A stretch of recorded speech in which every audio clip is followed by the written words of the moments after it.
La province du Lualaba, située dans le sud de la République démocratique du Congo, détient un titre d'une immense signification mondiale. Elle est la capitale mondiale du cobalt. Cette région est dotée d'un héritage géologique extraordinaire. Sous son sol se trouvent les plus grandes et les plus accessibles réserves de cobalt de la planète, un minéral essentiel pour les batteries qui alimentent nos smartphones, nos ordinateurs portables et nos véhicules électriques. La demande pour ce métal bleu relie directement le Lualaba à la transition mondiale vers une énergie plus verte et une technologie avancée. Le monde observe cette province, non pour sa culture ou ses paysages, mais pour les ressources qu'elle peut fournir pour alimenter les industries du XXIe siècle. Outre sa richesse en cobalt, le Lualaba possède également les 7e plus grandes réserves de cuivre au monde. Pendant des décennies, la ville de Kolwezi, capitale provinciale, a été synonyme d'exploitation minière. Des entreprises internationales chinoises, canadiennes et autres ont établi ici des opérations massives, creusant profondément dans la terre rouge pour extraire ces minéraux précieux. Cette intense activité minière a transformé la province en un nœud critique de la chaîne d'approvisionnement mondiale. Le cuivre et le cobalt exportés du Lualaba sont des composants fondamentaux dans la fabrication et l'électronique du monde entier, faisant que le pouls économique de cette province congolaise éloignée se fait sentir sur les marchés de Shanghai à la Silicon Valley. Son importance ne saurait être surestimée dans l'économie interconnectée d'aujourd'hui. Pourtant, un paradoxe profond et tragique définit la vie au Lualaba. Malgré les milliards de dollars générés par l'extraction de ces richesses minérales, la grande majorité de sa population vit dans une pauvreté profonde. Selon un rapport de la Banque mondiale de fin 2024, environ 73% de la population congolaise subsiste avec moins de 2,15 $ par jour. Cette statistique n'est pas un nombre abstrait, c'est la réalité quotidienne des familles vivant dans les communautés mêmes d'où proviennent ces minéraux précieux. Les immenses profits tirés des mines semblent contourner presque entièrement la population locale, ne leur laissant que les conséquences environnementales et sociales de l'industrie. Ce contraste saisissant entre les richesses souterraines et la pauvreté sur le terrain crée un paysage de profonde inégalité. Alors que des camions chargés de minerais précieux roulent sur les routes, de nombreux résidents locaux n'ont pas accès aux services de base comme l'eau potable, l'électricité fiable, une éducation de qualité et des soins de santé adéquats. La promesse que le boom minier apporterait prospérité et développement aux communautés locales est, pour beaucoup, restée non tenue. Les habitants du Lualaba vivent entourés d'une richesse incroyable. Pourtant, ils sont exclus de ces avantages, créant un sentiment persistant et croissant de frustration et d'injustice qui couvre juste sous la surface de la vie quotidienne. Abonnez-vous et likez la vidéo pour soutenir la chaîne. Cette frustration de longue date a éclaté en conflit ouvert au printemps 2025. Le point de rupture a été l'expansion de la mine de cuivre de Kamoa, un projet massif exploité par une coentreprise comprenant des géants miniers canadiens et chinois aux côtés de l'État congolais. Alors que la mine cherchait à étendre ses opérations près de Kolwezi, elle a nécessité la relocalisation de plusieurs villages. Un processus de réinstallation qui a débuté en septembre 2024 pour 10 villages s'est rapidement enlisé dans des litiges. Les villageois sont devenus de plus en plus en colère face au retard dans les paiements de compensation et au désaccord sur la valeur des terres qu'ils étaient forcés d'abandonner, qui étaient leur seule source de subsistance. Se sentant ignorés et désespérés, les habitants du village de Munjenje ont pris les choses en main. Le 27 avril 2025, ils ont érigé un barrage routier sur une voie d'accès clé à la mine de Kamoa, exigeant un paiement juste et rapide pour leurs maisons et leurs fermes. Leur protestation, cependant, a été accueillie par une réponse rapide et violente. Des soldats de l'armée congolaise et des membres de la garde républicaine d'élite ont été dépêchés sur les lieux.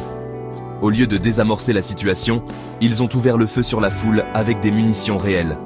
La confrontation a transformé une protestation pacifique en une scène de chaos et d'effusion de sang, approfondissant le fossé de méfiance entre la communauté et les autorités. Les conséquences de la répression furent sombres. Au moins 2 villageois ont été blessés par balles et gravement touchés, un jeune homme nécessitant malheureusement l'amputation de sa jambe. La violence ne s'est pas arrêtée là. Plusieurs manifestants ont été arrêtés dans les jours suivants et rapidement jugés. Ils ont été reconnus coupables de charges telles que le vandalisme et l'association de malfaiteurs, recevant de lourdes peines allant jusqu'à 3 ans de prison. Ces actions ont été largement considérées par les groupes de défense des droits de l'homme et les observateurs locaux, non pas comme de la justice, mais comme une tactique délibérée pour intimider la communauté et réprimer toute dissidence future contre les puissants intérêts miniers qui dominent dans la région. La société minière a attribué les retards à une augmentation soudaine des demandes d'indemnisation et à des allégations de fraude, ce qui les a conduits à suspendre temporairement le processus.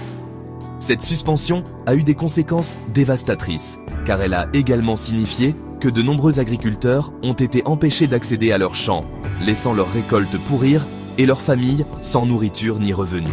L'incident de Munjenje n'est pas un cas isolé. C'est un exemple puissant et douloureux des conflits sociaux en cours au Lualaba, où la poussée pour l'extraction minière entre souvent violemment en collision avec les droits fondamentaux et la survie des populations locales qui se trouvent sur son chemin. Abonnez-vous et likez la vidéo pour soutenir la chaîne.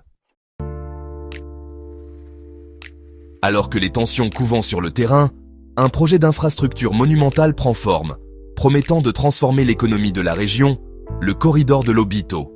Ce plan ambitieux, fortement soutenu par les États-Unis et l'Union européenne, implique la remise à neuf et le développement d'une ligne de chemin de fer de 1300 km. Le rail reliera le cœur du district minier du Lualaba directement au port en eau profonde de Lobito sur la côte atlantique de l'Angola. L'objectif principal est de créer une route plus efficace et plus sûre pour l'exportation du cuivre et du cobalt de la région, réduisant considérablement les temps de transport de plus d'un mois par la route à environ 8 jours par train. Les promoteurs du projet le saluent comme un tournant pour la RDC et ses voisins. Ils prévoient que le corridor débloquera un potentiel économique massif, non seulement pour les compagnies minières, mais pour toute la région. Le discours officiel est celui du développement et de l'opportunité. Les projections suggèrent que la construction et l'exploitation du chemin de fer pourraient créer jusqu'à 30 000 nouveaux emplois rien qu'en RDC. La vision est celle d'une artère économique animée qui attirera de nouveaux investissements, stimulera la croissance des industries secondaires et permettra enfin à la Copper Belt, enclavée, de tirer pleinement parti de ses ressources stratégiques sur la scène mondiale. Cependant, cette vision optimiste est accueillie avec un profond scepticisme et de la peur parmi de nombreux Congolais. Les leaders de la société civile, les analystes et les citoyens ordinaires expriment de vives inquiétudes quant au fait que le corridor n'est pas conçu pour leurs bénéfices. Ils le considèrent comme un outil colonial moderne, construit avec de l'argent étranger pour servir des intérêts étrangers. La crainte est que le chemin de fer ne devienne qu'un pipeline très efficace pour extraire la richesse naturelle du pays. Un corridor de pillage qui expédie rapidement les ressources hors d'Afrique tout en laissant aux Congolais, comme l'a dit un critique, rien que des miettes. Ce sentiment est alimenté par des décennies d'expérience avec une industrie extractive qui a enrichi les étrangers, tandis que les communautés locales sont restées appauvries. Les anxiétés sont spécifiques et pratiques. On craint largement que le nouveau chemin de fer ne détruise les moyens de subsistance de milliers de chauffeurs de camions et de travailleurs de soutien qui dépendent actuellement de l'industrie du transport routier. De plus, les gens se demandent pourquoi les puissances étrangères sont prêtes à investir des milliards dans un chemin de fer pour les minéraux, mais pas dans les infrastructures locales essentielles dont les communautés ont désespérément besoin, telles que les hôpitaux, les écoles et les centrales électriques. Il y a un fort désir de voir des investissements dans la transformation et la fabrication locale, ce qui ajouterait de la valeur aux minéraux au sein de la RDC et créerait des emplois plus durables et plus qualifiés plutôt que de simplement exporter les matières premières plus rapidement. Abonnez-vous et likez la vidéo pour soutenir la chaîne. Au milieu des défis sociaux et économiques complexes, un développement positif significatif a récemment apporté une lueur d'espoir au Lualaba. Le 13 juin 2025, la capitale provinciale de Kolwezi a accueilli un événement national majeur. Le président Félix Tshisekedi s'est rendu dans la ville pour lancer officiellement l'initiative présidentielle visant à mettre fin au sida pédiatrique en RDC. Ce programme historique représente un effort déterminé pour traiter une crise de santé publique critique longtemps négligée, visant à protéger les enfants les plus vulnérables de la nation et à assurer un avenir plus sain pour la prochaine génération. L'initiative s'attaque à une disparité flagrante dans la lutte du pays contre le VIH-Sida. Alors que la RDC a réalisé des progrès louables dans la fourniture de traitements antirétroviraux vitaux aux adultes, avec 91% des adultes vivant avec le VIH recevant des soins, la situation des enfants est tragiquement différente.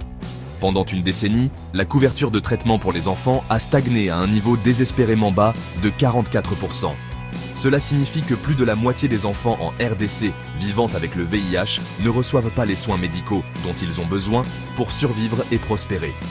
La nouvelle initiative, soutenue par un engagement initial d'au moins 18 millions de dollars sur 5 ans, est conçue pour enfin combler ce fossé mortel.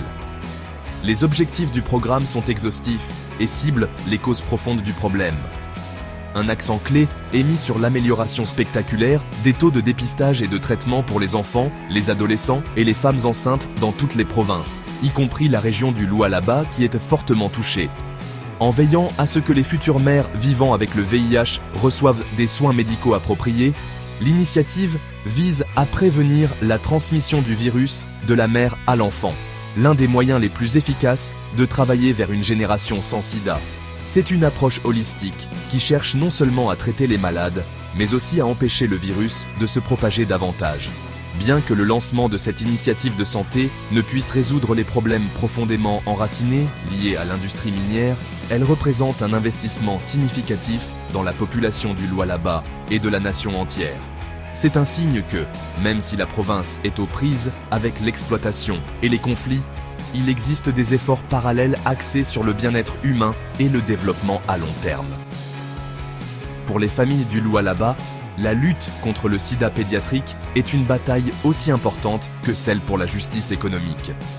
Cet engagement en faveur de la santé publique offre une lueur d'espoir cruciale, suggérant que l'avenir des enfants de la province pourrait être plus lumineux que son présent troublé.